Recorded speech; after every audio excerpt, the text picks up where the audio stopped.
پوچھنی ہے تو مجھ سے پوچھو، ہے کیا بات مدینے کی، ہے کیا بات مدینے کی۔ پوچھنی ہے تو مجھ سے پوچھو، ہے کیا بات مدینے کی، ہے کیا بات مدینے کی۔ برس سے بھی بالا ہے مجھ کو ایک ایک رات مدینے کی، ایک ایک رات مدینے کی۔ برس سے بھی بالا ہے مجھ کو ایک ایک رات مدینے کی، ایک ایک رات مدینے کی۔ در در کی ٹھوکر سے بچ کر دنیا کا سلطان بنا، دنیا کا سلطان بنا۔ جس نے بھی دامن میں ڈالی ہے خیرات مدینے کی، ہے خیرات مدینے کی۔ جس نے بھی دامن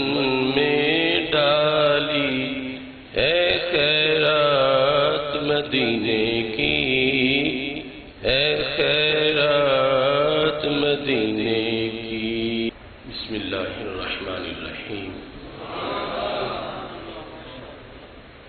رب اشرح لی صدری ویسر لی امری واحلل عقدۃ من لسانی یفقهوا قولی۔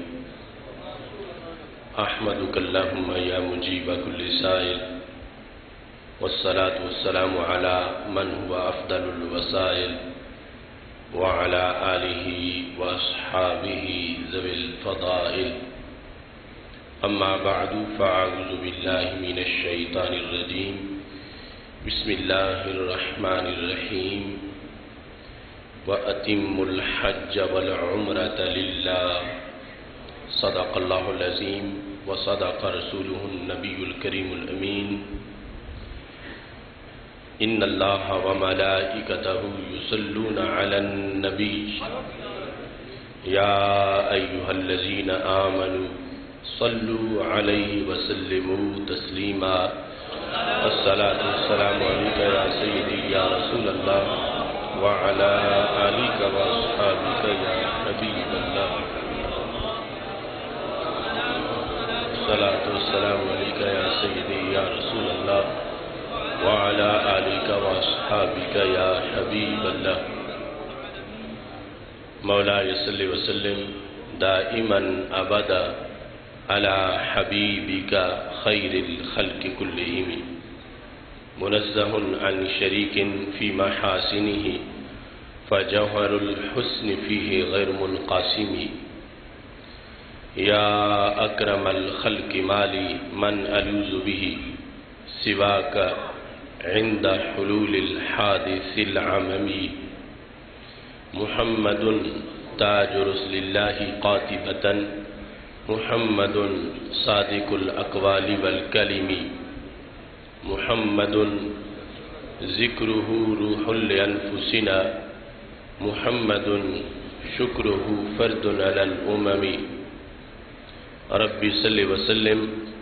دائما أبدا على حبيبك خير الخلق كلهم۔ پوچھنی ہے تو مجھ سے پوچھو، ہے کیا بات مدینے کی، ہے کیا بات مدینے کی۔ پوچھنی ہے تو مجھ سے پوچھو، ہے کیا بات مدینے کی، ہے کیا بات مدینے کی،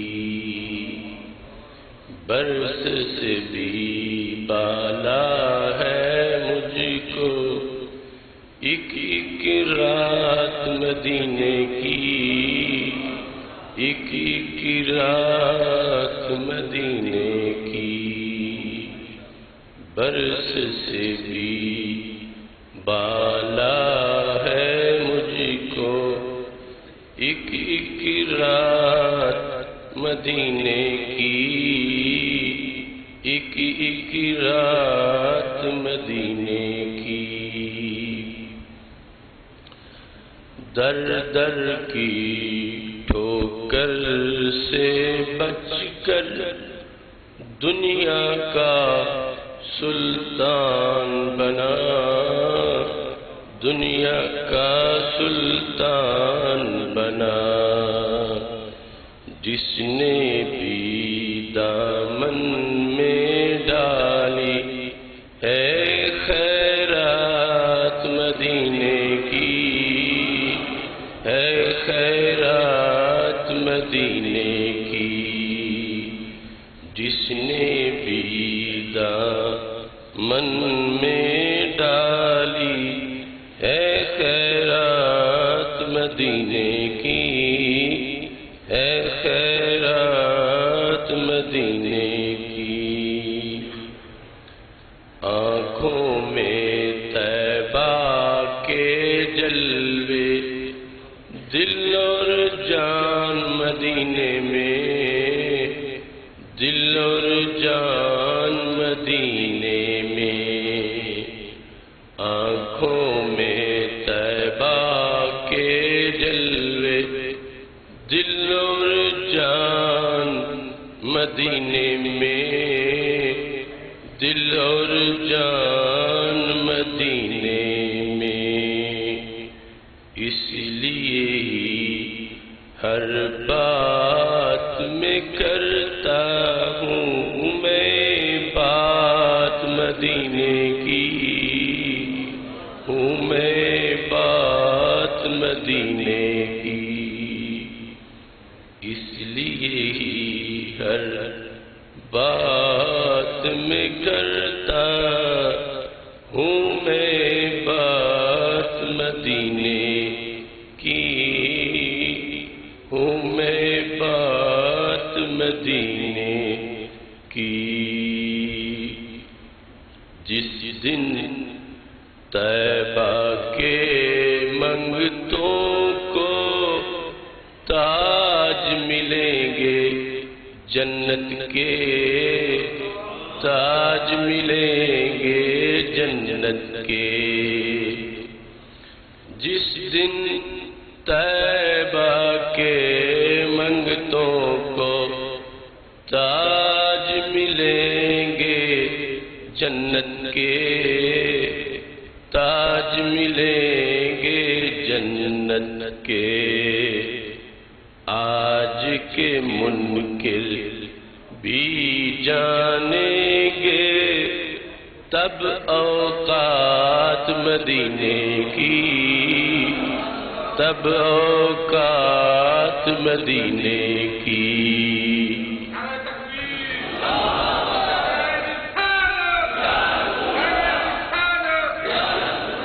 جس دن طیبہ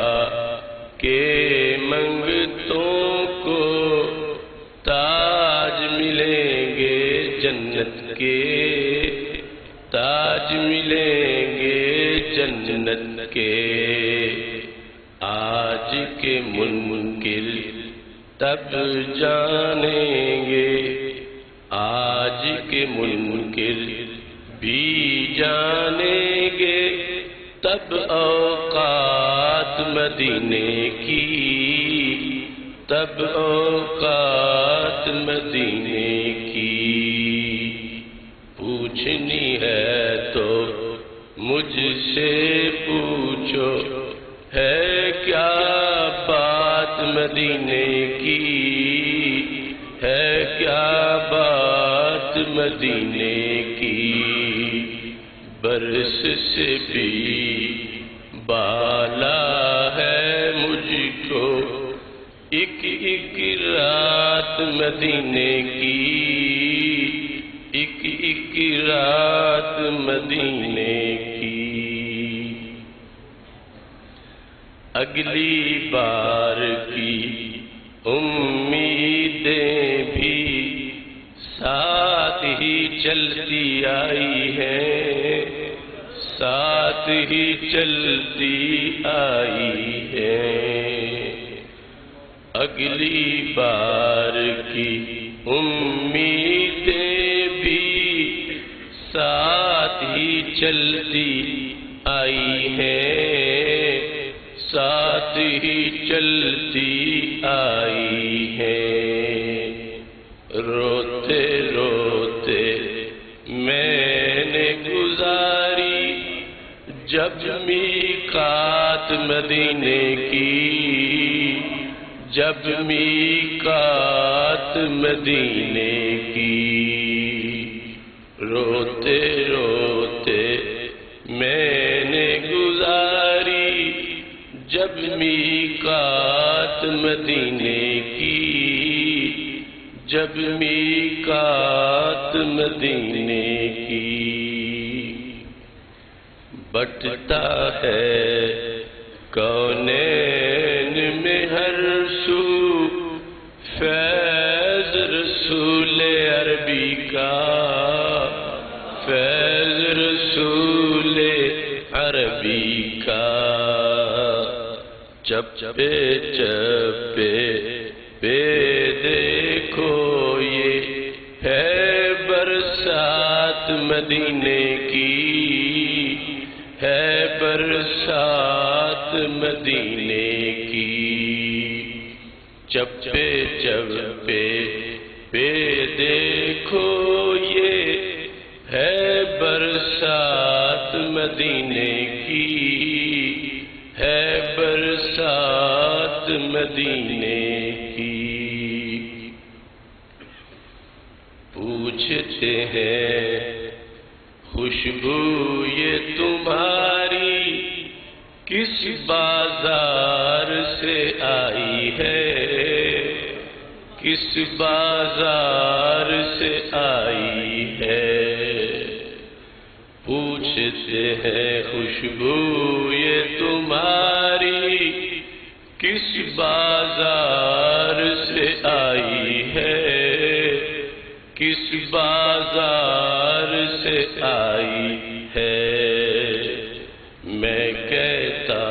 ہوں فضل خدا سے ہے سوغات مدینے کی ہے سوغات مدینے کی میں کہتا ہوں فضل خدا سے ہے سوغات مدینے کی ہے سوغات مدینے کی پوچھتے ہیں خوشبو یہ تمہاری کس بازار سے آئی ہے کس بازار سے آئی ہے میں کہتا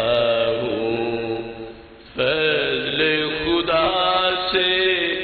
ہے سوغات مدینے کی ہے سوغات مدینے کی چھوڑ کے طیبہ کو آ جانا آصف کچھ آسان نہیں آصف کچھ آسان نہیں چھوڑ کے طیبہ کو آ جانا آصف کچھ آسان نہیں آصف کچھ آسان نہیں اس لیے طیبہ سے آتا ہوں، کر لوں بات مدینے کی، کر لوں بات مدینے کی، اس لیے لوٹ کے آ جاتا ہوں، کر لوں بات مدینے کی، کر لوں بات مدینے کی، چھوڑ کے طیبہ کو آ جانا آصف کچھ آسان نہیں، آصف کچھ آسان نہیں، اس لیے لوٹ کے آ جاتا ہوں،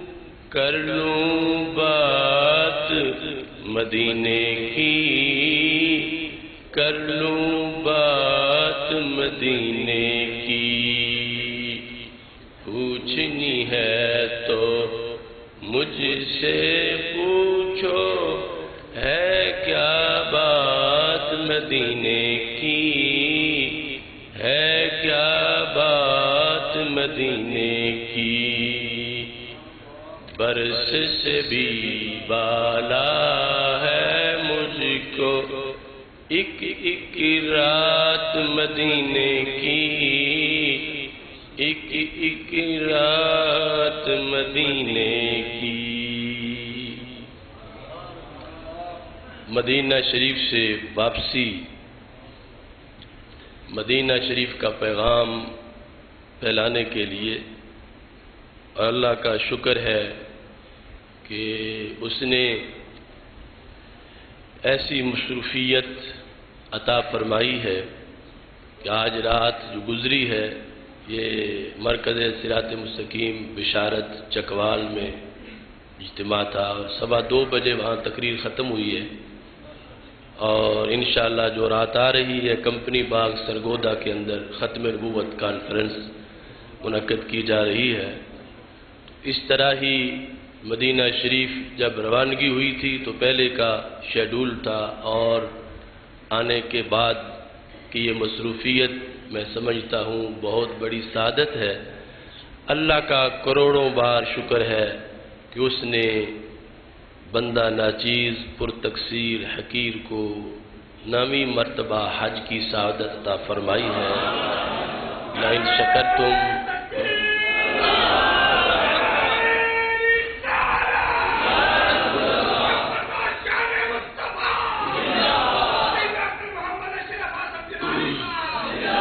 لئن شکرتم لازیدنکم، اللہ فرماتا اگر تم شکر کرو گے تو میں اور بھی تمہیں عطا فرماؤں گا۔ آپ سب کو یاد ہے کہ باب الشیخ بغداد شریف میں حضرت سیدنا غوث پاک رحمہ اللہ تعالی کی دہلیز پر میں نے یہ کلام لکھا تھا 1994 میں، جب حج تو کیا عمرے کا بھی ویزا نہیں ملا تھا، پہلی بار حاضری کی بھی تمنا پوری نہیں ہوئی تھی، اس وقت میں نے یہ لکھا تھا، نہیں ہے آصف کو نا امیدی راہ طیبہ کی الجھنوں سے، نظر ہے میری کرم پہ ان کے، کرم یہ مجھ پہ کئی بار ہوگا۔ اللہ تعالیٰ کے فضل و کرم سے یہ سلسلہ جاری ہے، آپ تمام میرے لیے دعا فرمائیں۔ اللہ تعالیٰ کے فضل و کرم سے مکہ شریف میں، مدینہ شریف میں، مقدس وادیوں میں ہر جگہ آپ تمام حضرات کے لیے دعائیں ہوتی رہیں۔ اللہ تعالیٰ ان سب دعاؤں کو قبول فرمائے اور خالق کائنات جل جلالہ ہم سب کے گناہوں کو معاف فرمائے۔ حج کا مقدس فریضہ اور مشاعر مقدسہ میں حاضری مکہ شریف اور مدینہ شریف کے در و دیوار اور پر انوار مناظر کی زیارت یقیناً ہر مومن کی دل کی تمنا اور آرزو ہے۔ اللہ سب کی آرزویں پوری کرے۔ اور خالق کائنات جل جلالہ سب کو با مقصد اور با ادب حاضری کی توفیق عطا فرمائے۔ اس موقع پر خالق کائنات جل جلالہ کے فضل و کرم کی جو برسات ہوتی ہے اس میں بڑے بڑے گناہگار سیاکار جب واپس لوٹتے ہیں تو مقبول حج کے لحاظ سے ہمارے آقا صلی اللہ علیہ وسلم ارشاد فرماتے ہیں راجع کیوم ولدت امہ، یوں لوٹا جیسے آج ہی اس کی ماں نے اس کو جنم دیا ہے۔ اللہ کی رحمتیں اب بھی جھوم جھوم کے برستی ہیں، دعائیں قبول ہوتی ہیں، بہت جلد قبول ہوتی ہیں۔ اس موقع پر بھی عرفات کے میدان میں ٹیونس کی ایک حاجن جو کافی عرصہ سے نابینا تھیں اور عرفات میں دعا مانگ رہی تھیں، اللہ تعالیٰ سے اپنی بینائی کا سوال کر رہی تھی اور دیکھتے ہی دیکھتے ان کی آنکھیں روشن ہو گئی اور انہیں بینائی ملی، اور دوسرے دن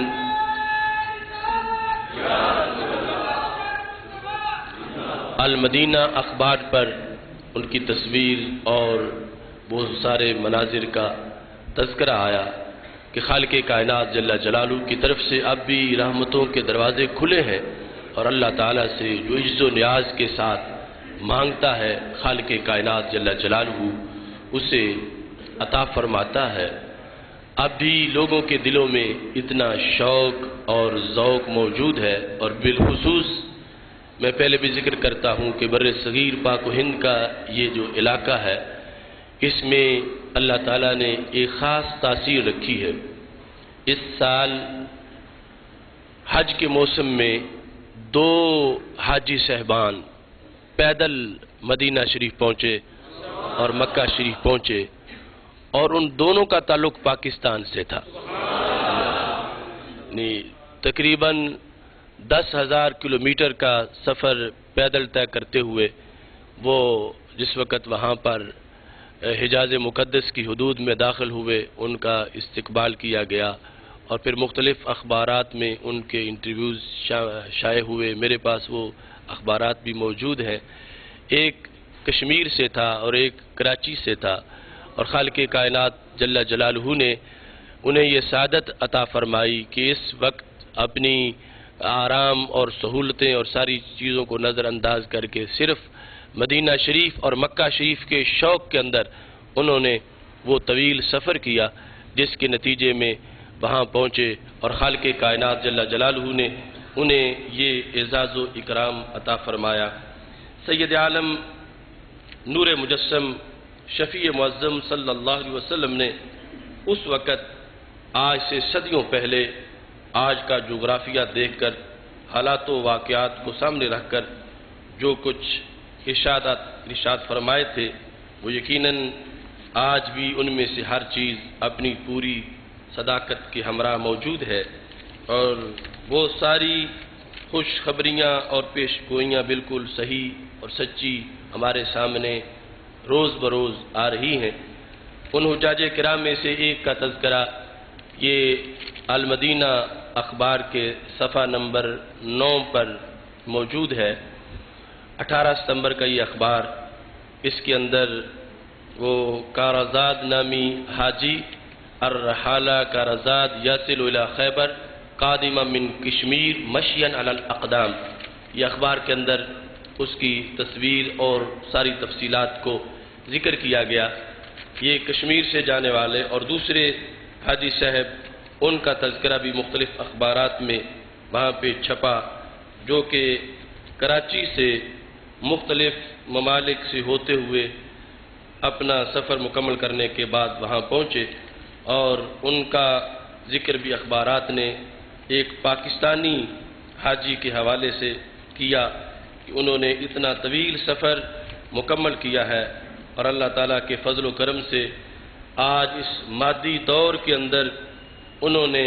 نئے سرے سے اس چیز کو ثابت کیا کہ خالق کائنات جل جلالہ نے ان مقدس شہروں کی محبت اس انداز میں لوگوں کے سینوں میں آباد کی ہے کہ لوگ سید عالم نور مجسم شفیع معظم صلی اللہ علیہ وسلم کے مقدس دیس کی زیارت کے لیے اور حج کی ادائیگی کے لیے دور دراز مقامات سے چلتے ہیں اور پہنچتے ہیں، اور بالخصوص یہ محبت بر صغیر پاک و ہند کے مسلمانوں کے اندر موجود ہے اور دن بدن یہ محبت بڑھتی جا رہی ہے۔ یہ اخبار جس کے اندر انہوں نے تذکرہ کیا، یہ اکاز اخبار ہے جو کہ سعودی عرب کا ایک پرانا اخبار ہے۔ اس میں 29 ذو الحج 5 اکتوبر میں اس کا تذکرہ کیا گیا۔ کہتے ہیں کہ پاکستانی یکتا 6000 کلومیٹر مشین لے ادائے فریضۃ الحج، حج کی ادائیگی کے لیے ایک پاکستانی نے 6387 کلومیٹر پیدل سفر کیا، اور اس کے بعد وہ وہاں پہنچے، اور ان کا یہ سفر بین مدینہ کراچی والعاصمۃ المقدسہ، کراچی سے لے کر مدینہ شریف اور مکہ شریف تک یہ سفر ان کا جاری رہا، اور اس میں انہوں نے مختلف ممالک کا درمیان میں سفر کیا، اور اللہ تعالیٰ کے فضل و کرم سے وہ یہ سفر طے کرتے ہوئے اپنی محبتوں کو تسکین دینے کے لیے وہاں پہنچے۔ نبی اکرم نور مجسم شفیع معظم صلی اللہ علیہ وسلم سے جس وقت صحابہ کرام رضی اللہ تعالی عنہ نے پوچھا تھا العامنا ھذا ام للعبد، یا رسول اللہ صلی اللہ علیہ وسلم یہ حج صرف اس سال کے لیے ہے یا قیامت تک کے لیے ہے؟ تو ہمارے آقا صلی اللہ علیہ وسلم نے فرمایا لو قلت نعم لوجبت ولما استطعتم، اگر میں ہاں کہہ دوں گا تو پھر فرض ہو جائے گا، اور پھر تم میں طاقت نہیں ہوگی۔ میں ہاں نہیں کہتا لیکن اس کی استحباب کی طرف متوجہ کرتا ہوں۔ تو رسول اکرم صلی اللہ علیہ وسلم نے لازم نہیں کیا کہ ہر سال کوئی نکلے، لیکن اس کے باوجود محبت اتنی دلوں میں موجود ہے کہ ہر بندے کا دل کرتا ہے کہ میں جاؤں اور وہ مقامات مقدسہ دیکھوں کہ جہاں وحی کا نزول ہوتا رہا۔ سید عالم نور مجسم شفیع معظم صلی اللہ علیہ وسلم اپنے مقدس طلبوں سے زمین کو گلزار بناتے رہے، کعبۃ اللہ کا طواف، مشاعر مقدسہ اور مختلف مقامات پر جو رحمتوں کا نزول ہے، یہ اسلام کے عالمی دین ہونے کی دلیل ہے، ختم نبوت کا اس میں پیغام ہے، اور ہمارے دین کی حقانیت کا یہ بین ثبوت ہے کہ اس وقت تک مادیت کے باوجود اتنی محبت ان مقامات مقدسہ کی مسلم امہ کے دلوں میں موجود ہے۔ آج جس وقت ہم ان تمام حقائق کو سامنے رکھتے ہیں تو ہمیں مزید ان آزمائشوں کا بھی سامنا کرنا پڑتا ہے کہ جس کی بنیاد پہ بہت سے آثار کو معاذ اللہ مٹا دیا گیا، اور ایک انسان جو 15ویں صدی میں یہ تصور کر کے مکہ شریف پہنچتا ہے، مدینہ شریف پہنچتا ہے کہ فاصلہ سمٹ جائے اور مجھے عہد نبوی کی خوشبو آنے لگے، اور رسول اکرم نور مجسم شفیع معظم صلی اللہ علیہ وسلم جب اپنی ظاہری حیات میں یہاں موجود ہوتے تھے، اس وقت کے ساتھ میری وابستگی ہو جائے۔ اس سلسلہ میں یقیناً بہت سے اہل محبت ان کے لیے حجابات نہیں ہیں، لیکن جو ذرائع اور وسائل ہم جیسوں کو اس مقدس عہد سے ملانے والے ہیں وہ مقامات مقدسہ اور آثار مقدسہ ہے کہ جہاں جاتے ہی فوراً انسان کی کیفیات تبدیل ہو جاتی ہیں، اور وہ سمجھتا ہے کہ عہد نبوی کا روشن دان کھل گیا ہے، اور رسول اکرم نور مجسم شفیع معظم صلی اللہ علیہ وسلم کے مقدس ظاہری عہد کی ہوائیں آنا شروع ہو گئی ہیں۔ اس سلسلہ میں مکہ شریف میں مسجد حرام کے بعد جو سب سے مقدس ترین جگہ ہے، اس جگہ کا ذکر کرتے ہوئے آج میں اپنی گفتگو کو آگے بڑھا رہا ہوں۔ ہمارے آقا صلی اللہ علیہ وسلم جہاں ایک مرتبہ قدم رکھیں وہ زمین بھی آسمان بن جاتی ہے، اور وہاں بھی عظمتوں کے کئی میلے آباد ہو جاتے ہیں، لیکن وہ مقدس مقام کہ جہاں سید عالم نور مجسم شفیع معظم صلی اللہ علیہ وسلم نے کئی سال بسر جہاں ہزاروں آیات کا، سینکڑوں آیات کا نزول ہوا ہو، اور رسول اکرم نور مجسم شفیع معظم صلی اللہ علیہ وسلم کی نسبت سے امت اس کو مسجد حرام کے بعد مکہ المکرمہ کا سب سے مقدس ترین مقام قرار دے۔ آج جس وقت جغرافیے میں ہمیں اس جگہ کا تعین ہی نہ ہو سکے، وہ مقام ہی نہ مل سکے، اور اس کے نقوش ہی مٹا دیے جائیں، تو یقیناً یہ عقیدتوں کو زخمی کرنا اور الفتوں کو معاذ اللہ موت کے گھاٹ اتارنے کے مترادف ہے۔ تمام محدثین امت مسلمہ میں اس بات پر متفق رہے کہ مکہ شریف میں مسجد حرام کے بعد جو سب سے مقدس ترین مقام ہے وہ گھر ہے جس کو دار سیدہ خدیجہ الکبریٰ کہا جاتا ہے۔ حضرت سیدہ خدیجہ رضی اللہ تعالی عنہا کا مقدس گھر، اس کے بارے میں ہمارے متقدمین ائمہ اور دیگر جو مجتہدین ہیں ان کے تذکرے موجود ہیں۔ یہ جو مناسک مولا علی قاری ہیں، ارشاد الساری، اس کی شرح جو حسین بن محمد مکی حنفی نے لکھی، انہوں نے جہاں زیارات کا ذکر کیا تو کہتے ہیں کہ یستحب زیارت بیت سیدتنا خدیجہ رضی اللہ تعالی عنہا، کہ حضرت خدیجہ رضی اللہ تعالی عنہا کے گھر کی زیارت مستحب ہے۔ اور یہ کون سی جگہ ہے؟ کہتے ہیں وَهُوَ أَفْضَلُ مَوَادِ مَكَّةَ بَعْدَ الْحَرَمِ، کہ حرم کے بعد مکہ شریف کے جو مقامات ہیں ان سب میں سے افضل جگہ حضرت سیدہ خدیجہ الکبریٰ رضی اللہ تعالی عنہا کا گھر ہے۔ علی ما قالہ الطبرانی وغیرہ من الاعلام، بہت سے ائمہ نے، طبرانی نے اور دیگر نے اس کی تصریح کی ہے کہ یہ گھر سب سے مقدس ترین مقام ہے مکہ شریف میں، حرم کے بعد، مسجد حرام کے بعد۔ لیکن اس بھرے مجمع میں، بلکہ یہاں تو کیا ہزارہ لوگ جو وہاں موجود ہیں، ان میں سے کوئی آج جس وقت چاہتا ہے کہ مجھے پتا چلے کہ وہ جگہ کون سی ہے، وہ مکان کہاں ہے، وہ کس جگہ موجود ہے، تو اس کو سوائے افسوس اور حسرت کے کچھ بھی نہیں ملتا۔ یہ جو ساج والی سائیڈ ہے، مسعی یعنی صفا سے مروہ، مروہ سے آگے چند سیڑھیاں اس مکان کی طرف چڑھتی تھیں، اور وہاں جو کچھ تھا اس کے لحاظ سے یہ اخبارات جو وہاں سے چھپنے والے ہیں انہوں نے جو تحقیقات پیش کی ہیں، بالخصوص ایک بہت بڑے محقق نے پوری کتاب اس گھر کے بارے میں لکھی ہے، اور اس گھر کی ان تمام نشانیوں کا تذکرہ کرتے ہوئے انہوں نے جو حقائق تھے ان کو دوبالا کیا۔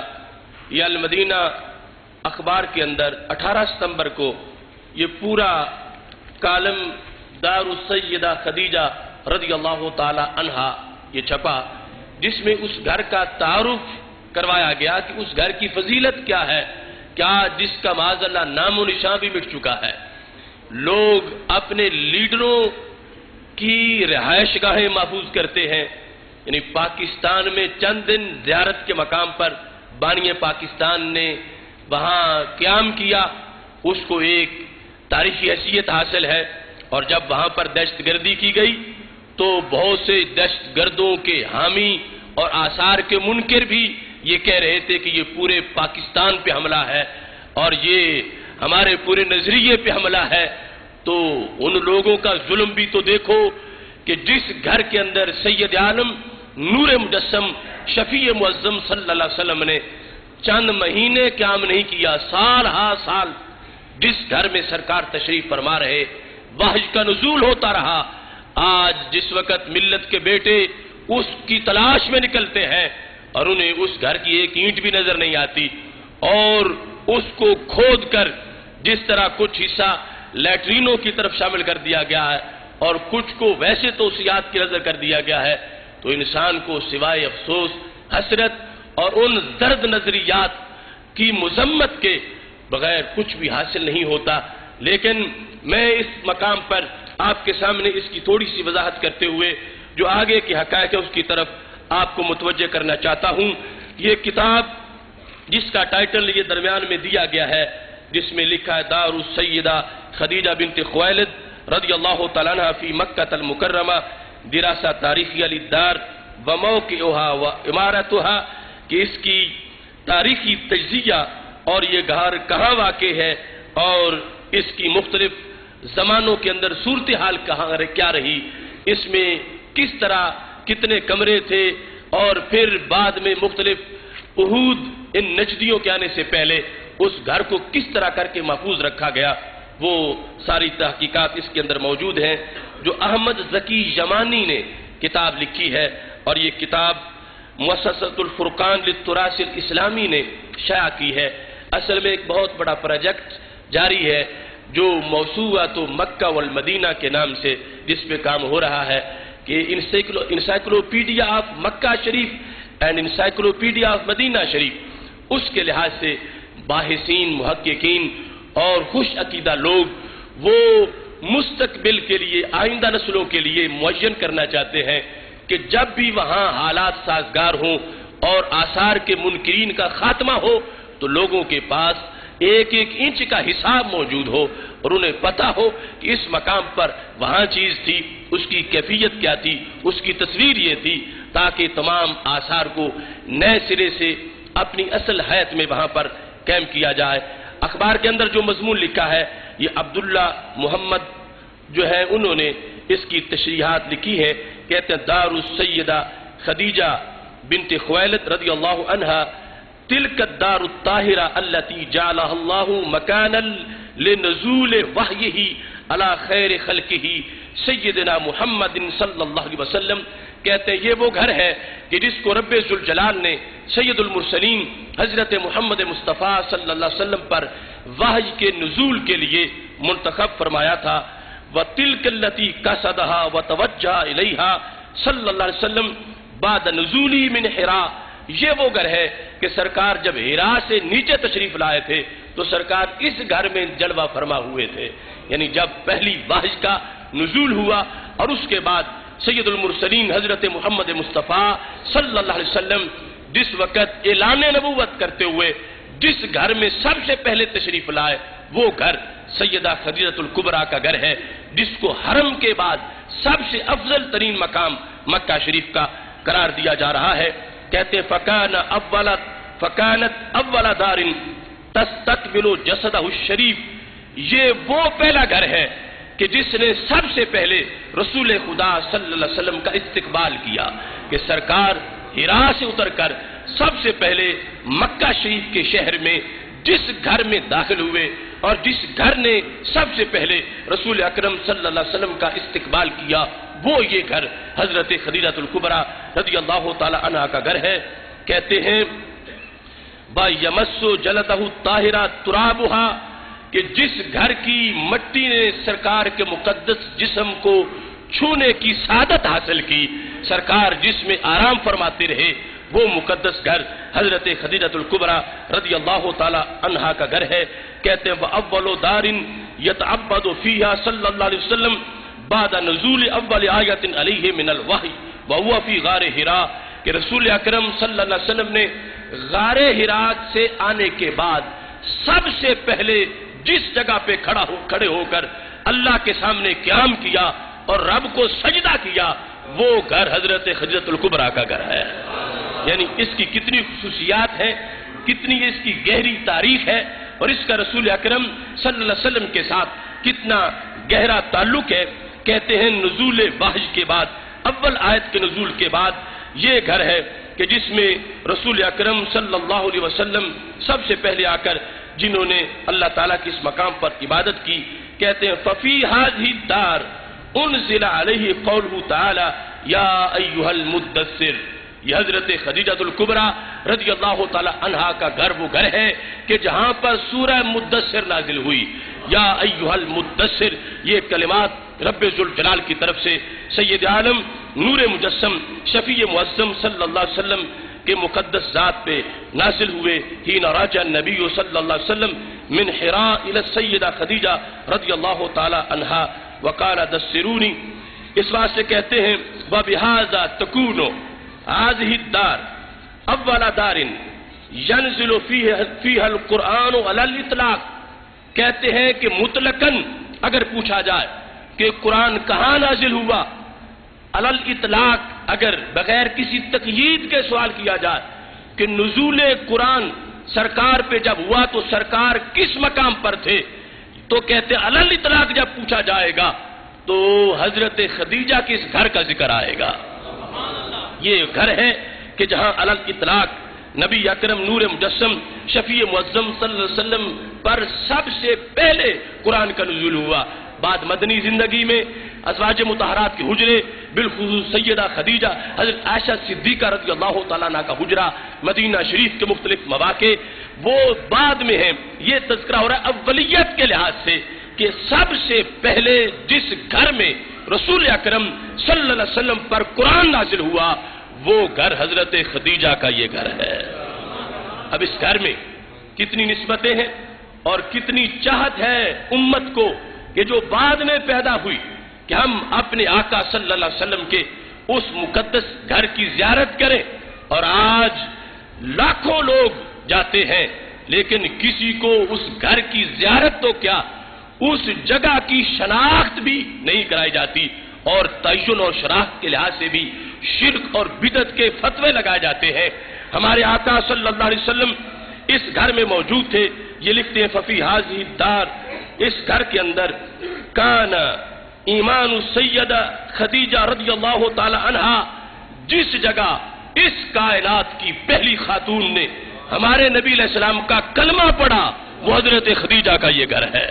کہ حضرت خدیجہ رضی اللہ تعالی عنہا نے عورتوں میں سب سے پہلے ایمان قبول کیا. اور علی الاطلاق ابھی حضرت سیدنا علی اور حضرت سیدنا صدیق اکبر رضی اللہ تعالی عنہما کا معاملہ بات کا ہے. حضرت سیدہ خدیجہ کے پاس جب ہمارے نبی علیہ السلام حرا سے اتر کے تشریف لے گئے تو اس امت میں سب سے پہلے نمبر پر جب حضرت خدیجہ الکبریٰ رضی اللہ تعالی عنہا کلمہ پڑھ رہی تھیں تو ہمارے آقا علیہ السلام پر ایمان لانے کے لحاظ سے سب سے پہلے جس نے جس جگہ ایمان قبول کیا وہ جگہ حضرت خدیجہ کا کاشانہ ہے. ہر مومن کے دل میں آج ایمان ہے اور ہمیں اس ایمان کے لحاظ سے اولیات کی تلاش ہے کہ جو نور ہمارے سینے میں ہے سب سے پہلے کس سینے میں آیا تھا. جو کلمہ ہم پڑھتے ہیں سب سے پہلے زمین پر یہ کس جگہ پہ پڑھا گیا، یہ کس مقدس مقام پہ پڑھا گیا. تو وہ مقدس مقام جس کو ظالموں نے اس کے نشانات مٹا دیے، اس حکومت سے پہلے باقاعدہ اس کو اصلی شیپ کے اندر ہر دور میں محفوظ کر کے رکھا گیا اور اس کے لیے مختلف قسم کی جو حفاظت کے اہتمام تھے وہ کیے گئے. لیکن آج اس کا تذکرہ تک ختم کر دیا گیا اور تلاش کو شرک قرار دے دیا گیا، جبکہ ایمانیات کا تقاضا ہے کہ نزول قرآن کی جگہ ہمارے نبی علیہ السلام کے پیکرے پر نور کو مس کرنے والا وہ مکان اور ہمارے نبی علیہ السلام پر ایمان لانے کے لحاظ سے اولیت میں جس جگہ آپ کی رسالت اور اللہ کی توحید کا اعلان کیا جا رہا تھا وہ مکان یقیناً حرم کے بعد مکہ شریف میں افضل ترین مقام ہے. اس مقام پر لکھا گیا ہے، اس کی اتنی فضیلتیں ہیں. وہی اولو، اس مقام پر ففی هذه الدار بشرت السیدہ رضی اللہ تعالی عنہ ببیت فی الجنہ. اس مکان کے اندر ہی ہمارے نبی علیہ السلام نے حضرت سیدہ خدیجہ کو جنت کی خوشخبری سنائی تھی. حضرت خدیجہ الکبریٰ رضی اللہ تعالی عنہا کو سرکار نے فرمایا اللہ نے تمہیں جنت میں ایک مکان دیا ہے کہ جس کے اندر سر درد نہیں ہوگا، جس کے اندر کبھی تھکاوٹ نہیں ہوگی. سرکار دو عالم صلی اللہ علیہ وسلم کی زبان سے یہ جملے جس جگہ پہ نکلے اس جگہ کو دار سیدہ خدیجہ کہا جاتا ہے. ہمارے آقا صلی اللہ علیہ وسلم نے یہ بھی ارشاد فرمایا، حضرت سیدہ خدیجہ الکبریٰ رضی اللہ تعالیٰ عنہ کو مقدس بشارتیں دیں اور اس مقام پر کہتے ہیں ففی هذه الدار تزوج وبنا سیدنا رسول اللہ صلی اللہ علیہ وسلم سیدہ خدیجہ رضی اللہ تعالی عنہا کہ یہ وہ جگہ ہے کہ جہاں ہمارے نبی علیہ السلام کی حضرت خدیجہ سے شادی ہوئی تھی، یعنی دار سیدہ خدیجہ الکبریٰ رضی اللہ تعالی عنہ، ان میں سے کوئی ایک نسبت بھی لے لی جائے تو وہ اس گھر کی قیامت تک کی حفاظت کے لیے کافی ہے۔ کوئی ایک نسبت کہ وہ مقدس مقام جہاں پہلی ام المومنین حضرت سیدہ خدیجہ الکبریٰ رضی اللہ تعالی عنہ کی ہمارے آقا علیہ السلام کے ساتھ شادی ہوئی، یہ دار سیدہ خدیجہ رضی اللہ تعالی عنہ اس نسبت کے لحاظ سے بھی عظیم ہے۔ اور پھر یہ محقق کہتے ہیں فی ہذہ الدار ولد جمیع اولادہ منہا، ہمارے نبی علیہ السلام کی حضرت خدیجہ سے ساری اولاد اسی مکان میں پیدا ہوئی، اسی مکان کے اندر، یعنی وہ عظیم جگہ کہ جس کا نشان تک ان ظالموں نے مٹا دیا، اس کو برقرار رکھنا سیرت سمجھنے کے لحاظ سے کتنا ضروری تھا، عقیدت و الفت کے لحاظ سے کتنا ضروری تھا، تاریخ محفوظ کرنے کے لحاظ سے کتنا ضروری تھا۔ اس مکان میں کہتے ہیں القاسم رضی اللہ تعالی عنہ و عبداللہ رضی اللہ تعالی عنہ و زینب رضی اللہ تعالی عنہ و رقیہ رضی اللہ تعالی عنہ و ام کلثوم رضی اللہ تعالی عنہ و فاطمہ رضی اللہ تعالی عنہ، کہ یہ وہ جگہ ہے جہاں ہمارے نبی علیہ السلام کے صاحبزادے حضرت قاسم کی ولادت ہوئی، یہ وہ مکان ہے جہاں ہمارے نبی علیہ السلام کے صاحبزادے حضرت عبداللہ کی ولادت ہوئی، یہ وہ مکان ہے جہاں ہمارے نبی علیہ السلام کی بڑی صاحبزادی حضرت سیدہ زینب رضی اللہ تعالی عنہا کی ولادت ہوئی، اسی جگہ ہمارے نبی علیہ السلام کی صاحبزادی حضرت سیدہ رقیہ رضی اللہ تعالی عنہا کی ولادت ہوئی، اسی مکان کے اندر ہمارے نبی علیہ السلام کی صاحبزادی حضرت سیدہ ام کلثوم رضی اللہ تعالی عنہا کی ولادت ہوئی، اور اسی مقام کے اندر خاتون جنت حضرت سیدہ فاطمہ الزہرا رضی اللہ تعالی عنہا کی ولادت ہوئی۔ کتنی نسبتیں ہیں، کتنی عظمتیں ہیں اس مکان کی۔ اور پھر کہتے ہیں وفی ہذہ الدار شق صدرہ الشریف، اسی گھر کے اندر ہمارے نبی علیہ السلام کا شق صدر ہوا تھا۔ رسول اکرم نور مجسم شفیع معظم صلی اللہ علیہ وسلم کا شق صدر، جو آپ کا ایک معجزہ ہے کہ باقی لوگوں کے دل اندر ہو تو زندہ ہوتے ہیں، سرکار کا باہر ہو پھر بھی زندہ رہتے ہیں، وہ شق صدر کا معجزہ۔ اور شق صدر چونکہ کئی بار ہوا، اس میں سے ایک بار کا تذکرہ اس مکان کے لحاظ سے ہے۔ اور اس میں کہتے ہیں وَأُخْرِجَ قَلْبُهُ الطَّاهِرُ وَغُسِلَ بِمَاءِ زَمْزَمْ الْمُبَارَكِ وَفِي هَذِهِ الدَّارِ كَانَتْ حَيَاتُهُ وَعَيْشُهُ مَعَ هَذِهِ السَّيِّدَةِ الشَّرِيفَةِ منذ نزول القرآن والرسالہ حتی وفاتها، کہ سیدہ خدیجہ رضی اللہ تعالی عنہا سے جب ہمارے نبی علیہ السلام کی شادی ہوئی، اور حضرت سیدہ خدیجہ رضی اللہ تعالی عنہا کے سامنے جب ہمارے نبی علیہ السلام نے اعلان نبوت کیا اور انہوں نے کلمہ پڑھا اور ساتھ دیا، کہتے حضرت سیدہ خدیجہ کی وفات تک ہمارے نبی علیہ السلام ان کے ہمراہ اسی گھر میں موجود رہے۔ یعنی کتنے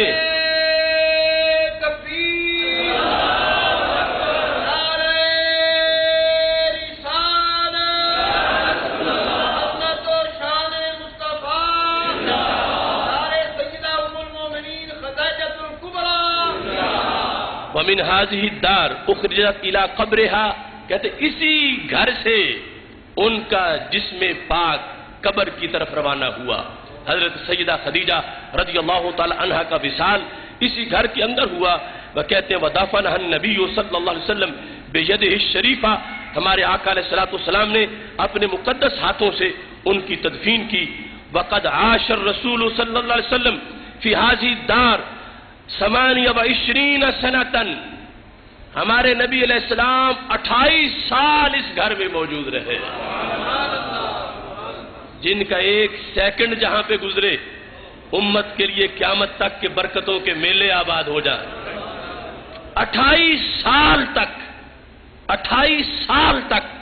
جس گھر کے اندر ہمارے نبی علیہ السلام موجود رہے، وہ گھر بے ادب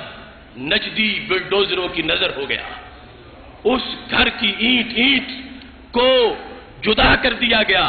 وہاں کھنڈ کھودے گئے، اور توسیع کی آڑ کے اندر اس گھر کے نشانات مٹا دیے گئے۔ بعض مورخین کے نزدیک جو سائے کے متصل وضو خانہ لیٹرینیں ہیں وہ لیٹرینیں اس جگہ پہ بنائی گئیں، اور بعض کے نزدیک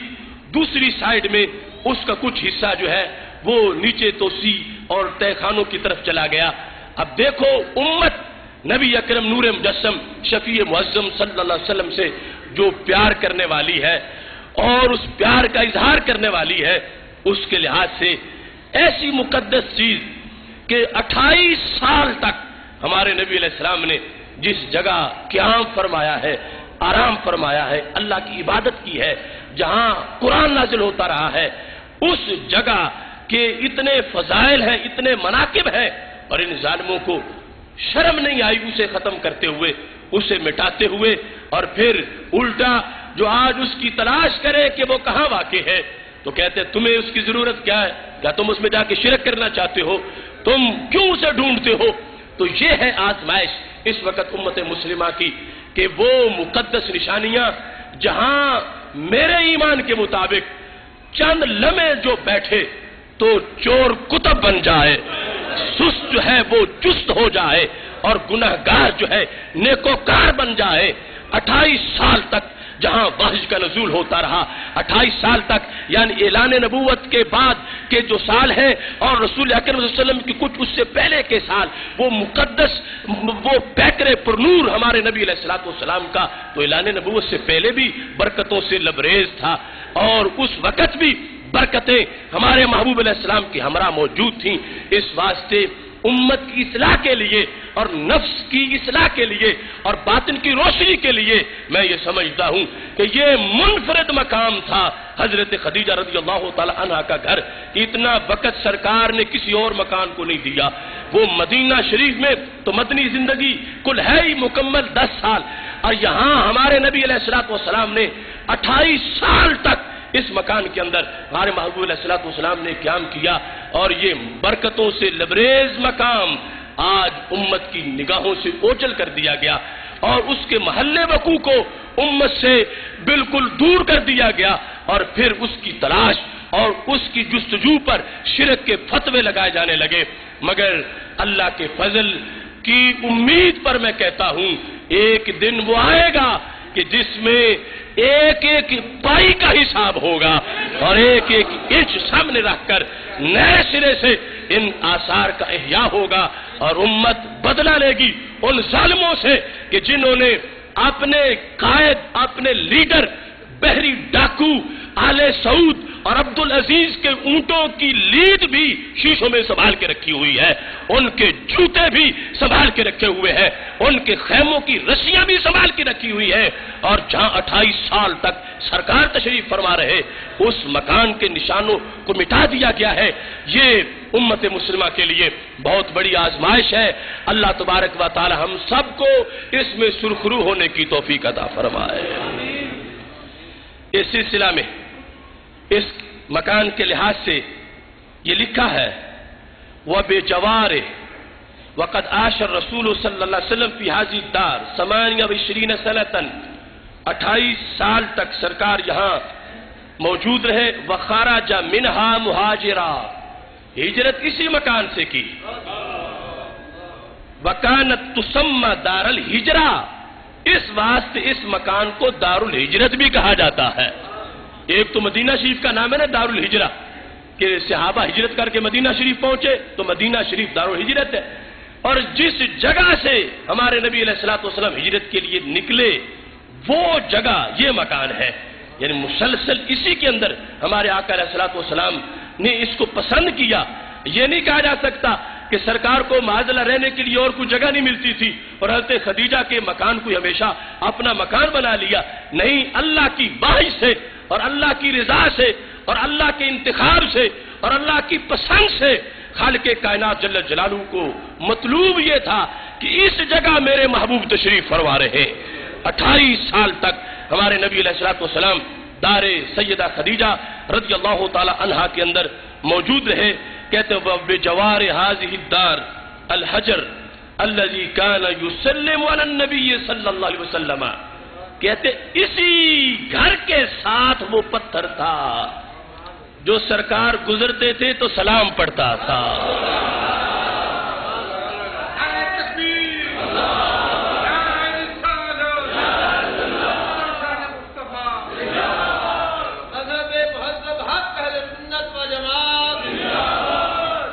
وبجوار هذه الدار الحجر الذي كان يسلم على النبي صلی اللہ علیہ وسلم كلما ذهب الى حراء. سرکار دو عالم صلی اللہ علیہ وسلم جب بھی اس مکان سے نکل کے حراء کی طرف جاتے تھے تو وہ پتھر آپ پہ سلام پڑھتا تھا. اور مواقع دنیا میں موجود ہے کہ وہ جس گلی میں تھا اس کو کہا زکا کے حجر کہا جاتا تھا، پتھر والی گلی، پتھر والی گلی. سرکار فرماتے ہیں کان یسلم علیہ قبل ان ابعث، ابھی میں نے تو نبی ہونے کا اعلان نہیں کیا تھا لیکن وہ کہتا تھا السلام علیکہ یا رسول اللہ. وہ مجھے نبی کہہ کے ہی سلام کرتا تھا.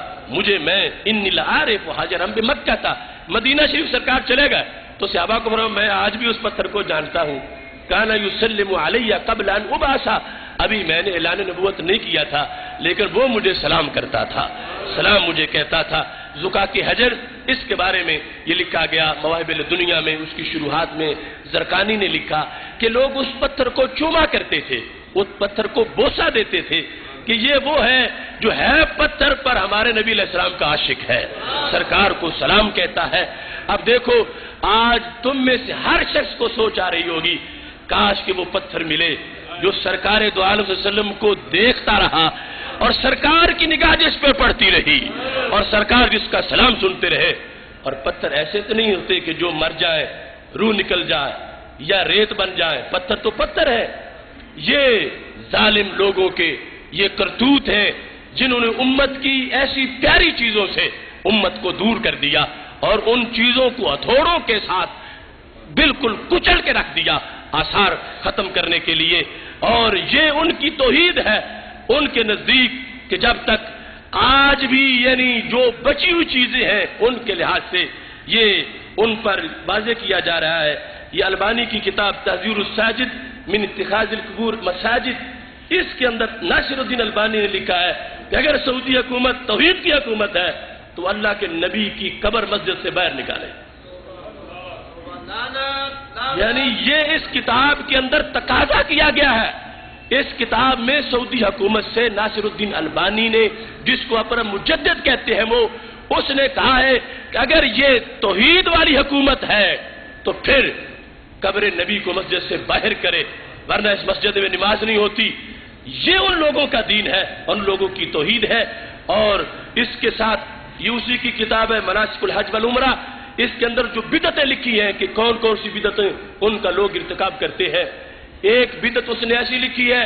کہ جس بدعت سے پوری امت کا کوئی بندہ بچ نہیں سکتا. یعنی ہم تو ویسے ہی ان کے نزدیک بدعت اور شرک کے تیروں سے زخمی ہے، لیکن خود سعودی، خود نجدی، ان کے مفتی، ان کے ملا، ان کے حکمران،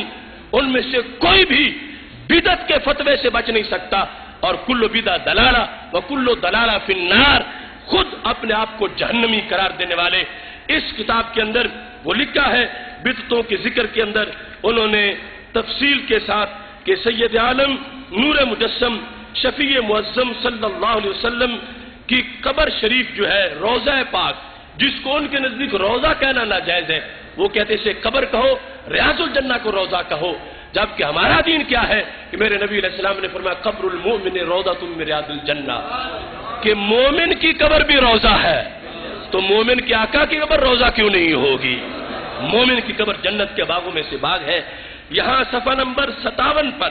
لکھا ہے، صفحہ نمبر 57 پر مناسک الحج والعمرہ، حج عمرہ کی تعلیم. یہ ناصر الدین البانی کی کتاب، عام کوئی ان کا خطیب نہیں جس کو وہ مجدد کہتے ہیں اپنے مسلک کا، اس نے جو بدعت نمبر 137 لکھی ہے اس کتاب کے اندر باب بنا کے احرام کی بدعتیں، طواف کی بدعتیں، پھر وقوف مزدلفہ عرفات کی بدعتیں. عرفات کی بدعت کیا ہے کہ اگر ایک بندہ آگے کہتا ہے لبیک اللہم لبیک، پچھلے کہتے ہیں لبیک اللہم لبیک، کہتا ہے یہ بدعتی لوگ ہیں. اس طرح آگے ایک پڑھے پیچھے دوسرے پڑھے تو یہ سارے عرفات والے پڑھ رہے ہوتے، اس کو بدعت قرار دیا. اور جو شخص پاکستان سے ایئرپورٹ سے حج کا احرام باندھ لے اس کو بدعتی قرار دیا،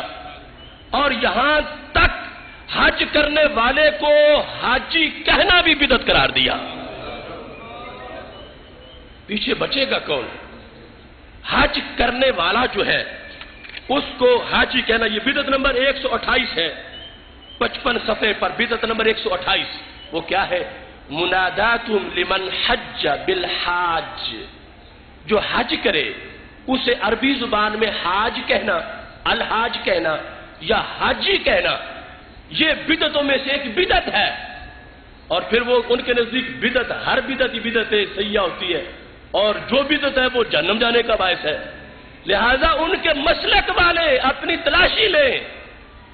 وہ اپنے آپ کو حاجی کہتے ہیں، دوسروں کو حاجی کہتے ہیں، جبکہ ان کا مجدد کہہ رہا ہے حج والے کو حاجی کہنا بدعت ہے اور الحاج کہنا بدعت ہے۔ اور بدعتی کے لیے حدیث سے آگے انہوں نے انعام رکھا ہوا ہے کہ کل بدعہ دلالہ و کل دلالہ فی النار۔ اب جس بدعت کی طرف مجھے زیادہ افسوس سے ذکر کرنا پڑ رہا ہے، بدعت نمبر 137، کلیجہ منہ کو آتا ہے، پاسباں کعبے کو مل گئے صنم خانے سے۔ کہاں اونٹ چرانے والے یہ لوگ اور کہاں دین کی تشریحات۔ 137 نمبر بدعت یہ ہے، ابقاء القبر النبوی فی مسجد ہی، سرکار دو عالم صلی اللہ علیہ وسلم کی قبر شریف کو مسجد میں رہنے دینا، یہ بدعت ہے۔ ابقاء باقی رکھنا، لکھتا ہے چونکہ ان لوگوں نے تو مسجد میں شامل نہیں کی، یہ تو بعد والے ہیں، لیکن یہ اس پہ چپ تو ہے، کیوں نہیں نکال رہا ہے مسجد سے اس کو؟ ابقاء قبر نبوی فی مسجد ہی، سرکار دو عالم صلی اللہ علیہ وسلم کی مسجد میں سرکار کی قبر شریف کو رہنے دینا، معاذ اللہ کہتا ہے یہ بھی بدعتوں میں سے ایک بدعت ہے، اور کہتا ہے کہ اگر بدعت سے بچنا ہے تو پھر مسجد سے قبر کو جدا کرو، قبر کو مسجد سے جدا کرو۔ اب یہ بدعت، اس کا فتویٰ وہ اپنے حکمرانوں پہ لگا رہے، مفتیوں پہ لگا رہے، اور ہمیں معلوم ہے کہ ہمارے آقا صلی اللہ علیہ وسلم کی قبر شریف جو حضرت عمر بن عبدالعزیز عادل حکمران کے زیر نگرانی اس حجرہ کو مسجد میں شامل کیا گیا تھا، اور اس وقت سے لے کر امت کی جو صدیاں گزری ہیں، اسلام کی تقریباً پوری عمر ہے، اور اس پوری عمر میں بڑے بڑے فقہا پیدا ہوئے، امام اعظم ابو حنیفہ جیسے لوگ، امام بخاری جیسے لوگ، غوث پاک جیسے لوگ، مجدد پیدا ہوئے، مجتہد پیدا ہوئے، تابعین، تبع تابعین،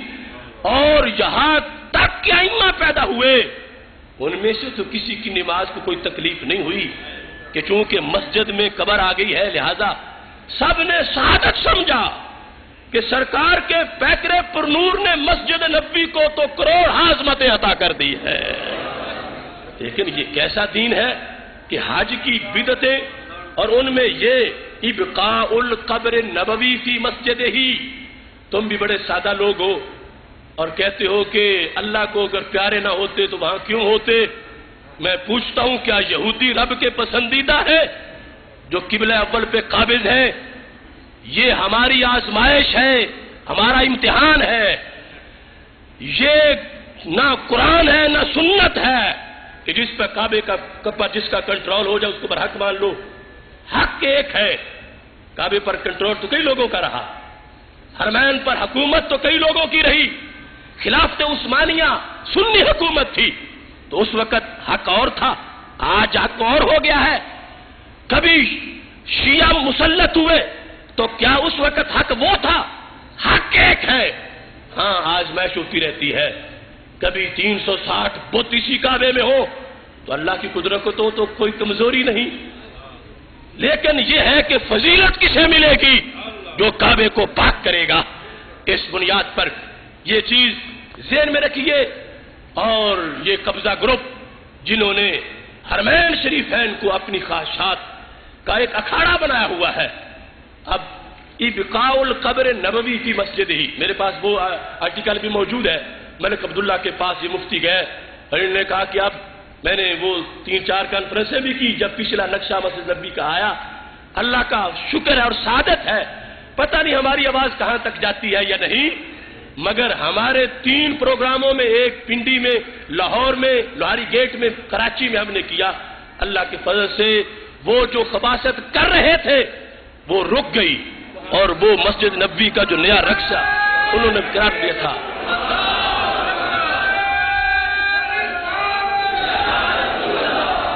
وہ اس کے اندر لکھا ہے کہ جب یہ لوگ گئے اور ملک عبداللہ کو جا کے کہا کہ اب تم ہی کر سکتے ہو یہ کام، اور تمہاری حکومت توحید کی تب ہوگی کہ جب یہ کام کرو کہ ایک دیوار بنا دو کم از کم جو مسجد نبوی اور قبر شریف کے درمیان دونوں کو جدا کر دے، جس نے حاضری دینی ہے ادھر وہ باہر سے آئے، باہر سے جائے۔ یہ ساری مسجد ادھر جھکی ہوئی ہوتی ہے، سب کی نمازیں خراب ہوتی ہیں، دلیلیں یہ دے رہے کہ لوگوں کا اعتکاف غلط خراب ہو جاتا ہے، لوگ نماز پڑھ رہے ہوتے ہیں، حاضری دینے والے ادھر جاتے ہیں،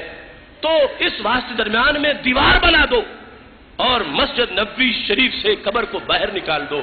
تو ملک عبداللہ نے کہا میری یہ جرت نہیں کہ میں اس چیز کو چھیڑوں جس پہ امت کی صدیاں گزر چکی ہے، اور یہ ظاہر ہے کہ ایسے کام سے چند منٹ کے اندر تختہ الٹ جائے گا اور پھر ایسا نہیں ہو سکے گا۔ اب یہاں پر ابقاء القبر النبی صلی اللہ علیہ وسلم فی مسجد ہی، سرکار کی قبر شریف پر نام نہاد یہ امتی تبصرے کر رہے ہیں روضہ پاک پر کہ اس کو باقی رکھے مسجد میں تو بدعت ہے، اور اس پر فتوے لگا رہے ہیں، جبکہ سید عالم نور مجسم شفیع معظم صلی اللہ علیہ وسلم کے صحابہ، تابعین، تبع تابعین، امت پوری وہ جہاں پہ نبی علیہ السلام تشریف فرما ہوئے چند لمحوں کے لیے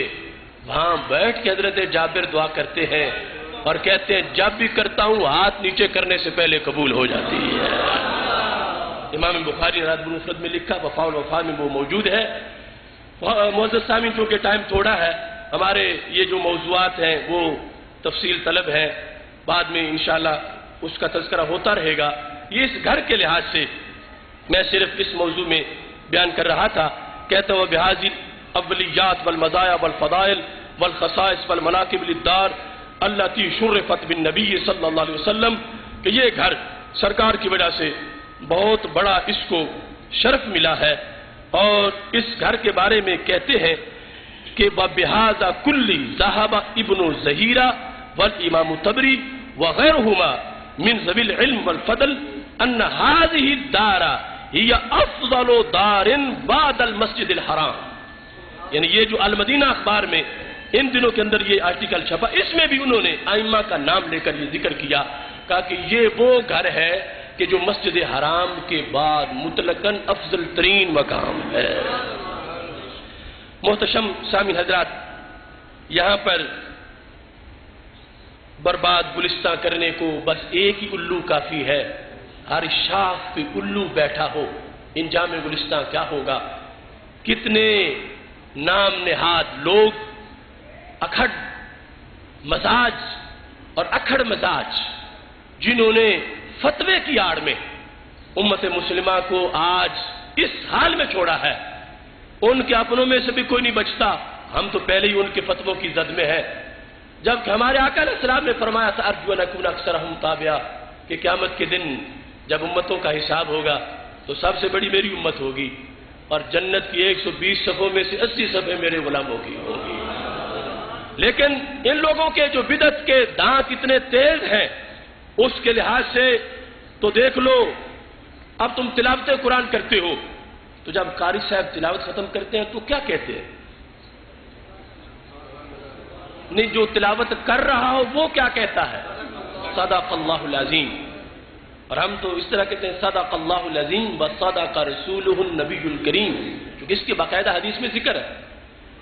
اب یہ ان کا فتاوی ہے، فتاوی علماء البلد الحرام النسخۃ الاصلیہ، اس کے اندر فتویٰ لکھا ہوا ہے، وہ یہ ہے کہ اگر کوئی بندہ تلاوت قرآن مجید کرے اور اس کے بعد وہ صدق اللہ العظیم کہے تو اس کا حکم کیا ہے؟ صفحہ نمبر 410، حکم و قول صدق اللہ العظیم عند انتہاء قراءۃ القرآن، قرآن ختم کرتے وقت جو بندہ صدق اللہ العظیم کہے وہ کہتا ہے؟ تو انہوں نے لکھا اعتاد الکثیر من الناس ان یقولوا صدق اللہ العظیم عند الانتہاء من قراءۃ القرآن وهذا لا اصل له، اس کی کوئی اصل نہیں، ولا ينبغي اعتیادہ، ایسا کہنا جائز نہیں، بل هو على القاعدۃ الشرعیہ من قبیل البدع، یہ بدعت کے قبیلے سے ہے کہ یہ بدعتی لوگ کرتے ہیں۔ اب ہماری جماعت، ہمارا مسلک وہ تو اپنی جگہ رہا، ان کے لوگ جس عمل پر ہیں وہ عمل انہی کے فتووں کی صد میں بدعت ہے، اور اسی لیے میں کہا کرتا ہوں ہمارے اکابر نے ہمیں جو دین کی چادر دی ہے وہ چھوٹی نہیں، وہ تو لواء الحمد تک پھیلی ہوئی ہے، اور یہ لوگ جو ہے ان کی چادر اتنی چھوٹی ہے، ایک طرف سے لیتے دوسری طرف سے ننگے ہو جاتے ہیں، دوسری طرف سے لے تو پہلی طرف سے ننگے ہو جاتے ہیں۔ اب یہاں ان کے پیروکاروں کا ہمارے ساتھ ہی جھگڑا ہے کہ صرف صدق اللہ العظیم کافی ہے، آگے صدق رسول النبی الکریم کہنے کی ضرورت نہیں ہے۔ ہم کہتے ہیں اترا سرکار کی زبان پہ ہے، سنایا سرکار نے ہے، ہر آیت پہلے سرکار نے سچ بول لیا تو سچ آیا ہے، تو صدق اللہ العظیم کے بعد صدق رسول النبی الکریم بھی کہو۔ اور جن کو وہ کہتے ہیں کہ توحید کے لمبردار ہیں، وہ کہہ رہے ہیں جو صدق اللہ العظیم پہ وہ بدعتی ہے، اور بدعتی کون ہوتا ہے؟ کل بدعت ضلالہ وکل ضلالہ فی النار، وہ تو جہنمی ہے۔ آگے مسئلہ لکھا ہے جو قرآن کو چومے وہ کون ہوتا ہے؟ حکم و تقبیل المصحف، جو قرآن کو چومے وہ کون ہے؟ یہ صفحہ نمبر 414 پہ لکھا ہے، کہتے ہیں جو قرآن کو چومے، لا نعلم دلیلا علی مشروعیت تقبیل القرآن، قرآن کے چومنے کے جائز ہونے پر کوئی دلیل نہیں ہے، یہ بھی بدعت کے قبیلے سے ہے۔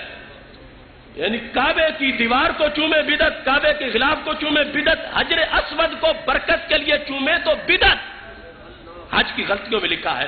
کہ حجر اسود کو ویسے چوم سکتے ہو برکت کے حصول کے لیے، حجر اسود کو نہیں چوم سکتے۔ محتشم سامعین حضرات، چلو بدعت سے جو لوگ بچے ان کے لحاظ سے ان کا فتویٰ، کوئی شرک اور بدعت سے اس وقت بچنا ان کے نزدیک امکان نہیں، اور جبکہ یہ پوری فائل جو میرے پاس بھری ہوئی ہے وہ جتنے کاموں پر بدعت کا فتویٰ ہے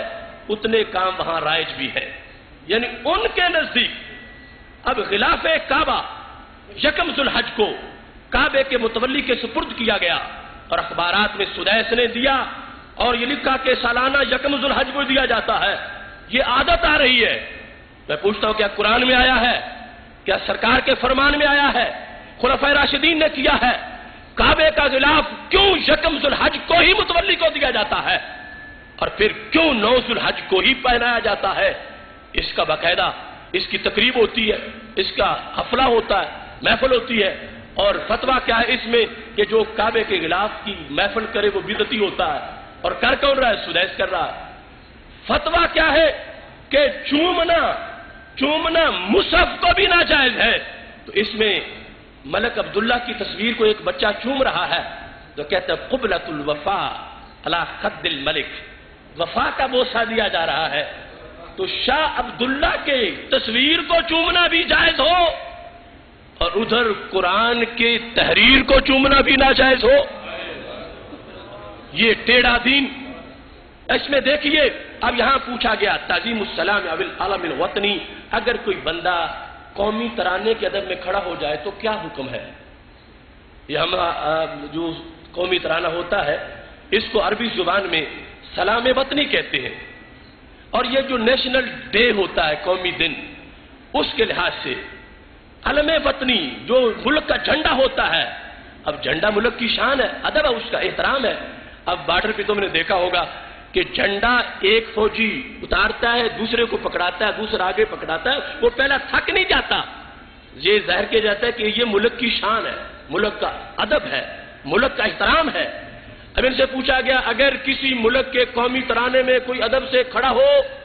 یا کسی ملک کے جھنڈے کا کوئی ادب کرے تو اس کی کیا حیثیت ہے؟ انہوں نے کہا وہ مشرک ہے۔ اب کون پیچھے بچے گا؟ اپنے گھر میں سب کچھ جائز۔ ابھی میرے پاس 1 مہینے کا ریکارڈ ہے، 23 ستمبر کو ان کا قومی دن تھا، 83 سال ہو گئے حکومت کو، اسے عید وطنی بھی کہا، اسے یوم وطنی بھی کہا، اس پر ہر طرح کا جلسہ ہوا، یہاں تک کہ پنگھوڑے میں پڑے ہوئے بچے سے لے کر 80 سالہ بابے کی چارپائی تک ہر طبقے کے جدا جدا جلسے دکھائے گئے، اور 2 دن چھٹی کی گئی سکولوں میں کہ یہ ہمارا عید وطنی ہے۔ حسرت ندامت ہے ایسی عقل پر کہ جہاں عید میلاد منانا تو حرام ہو اور اس کی چھٹی نہ ہو، اور عید وطنی کی 2 چھٹیاں ہو۔ اور پھر دلیلیں پیش کر رہا مفتی حرم عبدالعزیز، پوچھا گیا کہ یہ جو عید وطنی ہم مناتے ہیں اس کی دلیل کیا ہے؟ کہتا قل بفضل اللہ وبرحمتہ فبذلک فلیفرحوا، اللہ کا فضل و رحمت ہو تو خوشی منا لینی چاہیے۔ اب اس آیت سے 15ویں صدی میں انہیں اپنی عید وطنی تو نظر آ گئی، مگر اس آیت سے عید میلاد نظر نہیں آ سکی۔ عید وطنی اس کو عید بھی کہا اور سب کچھ اس کے لحاظ سے، چونکہ یہ ایک ہم اس کا مستقل سیمینار ربیع الاول شریف میں کریں گے عید میلاد رسول صلی اللہ علیہ وسلم پر، اور اس پر مختلف آرٹیکل جو وہاں لکھے گئے، وہاں کے لوگ ملاؤں سے جھگڑے۔ یہ میرے پاس وہ کالم موجود ہے، انہوں نے کہا کہ یہ ہم دن جو مناتے ہیں تم الیوم الوطنی کہو یا عید وطنی کہو، بات تو ایک ہی ہے۔ تو جب تم میلاد کو عید کہنے سے کتراتے ہو، یہ اس فتاوی کے اندر بھی ایک مفتی صاحب کو جدے میں تقریر کے بعد ایک بندے نے پکڑ لیا، اس نے پورا لکھا ہے اس کا سوال بھی، اور پھر اس کے بعد جو مفتیوں کی جماعت تھی ان سے کہا کہ میں تو لاجواب ہو گیا ہوں۔ یہ صفحہ نمبر 363 پر لکھا ہے، کہتا ہے میں نے ایک جمعہ تھا ربیع الاول شریف کا تو میں نے پڑھایا، میں نے کہا میلاد منانا بدعت ہے۔ اگلا جمعہ سرکاری طور پر اسبوع المساجد کا تھا، ہفتہ مساجد، تو میں ہفتہ مساجد میں نے تقریر کی، میں نے کہا سارے شریف ہو جاؤ، ہفتہ مساجد مناؤ۔ نماز میں پڑھا کے فارغ ہوا تو بندے نے مجھے پکڑ لیا، اس نے کہا جس دین میں میلاد بدعت ہے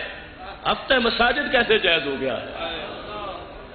اس نے پوچھا یہ ٹریفک کا ہفتہ جو مناتے ہو، یہ جو مدر ڈے تم مناتے ہو، یہ کہاں سے جائز ہو گیا؟ تو یہ خطیب کہتا ہے کہ اس نے مجھ سے اتنی سخت باتیں کی، یہاں تک اس نے کہا انتم یا خطباء السعودیہ، اے سعودی خطیبو تم کون ہو؟ کہتا لا تستطيعون ذلك، تم حق بات بول نہیں سکتے۔ اذا قالت الحکومت هذا حرام قلتم حرام، حکومت کہے یہ حرام ہے تم کہتے ہو حرام ہے۔ واذا قالت هذا حلال قلتم حلال، جب حکومت کہے یہ حلال ہے تم کہتے ہو حلال ہے۔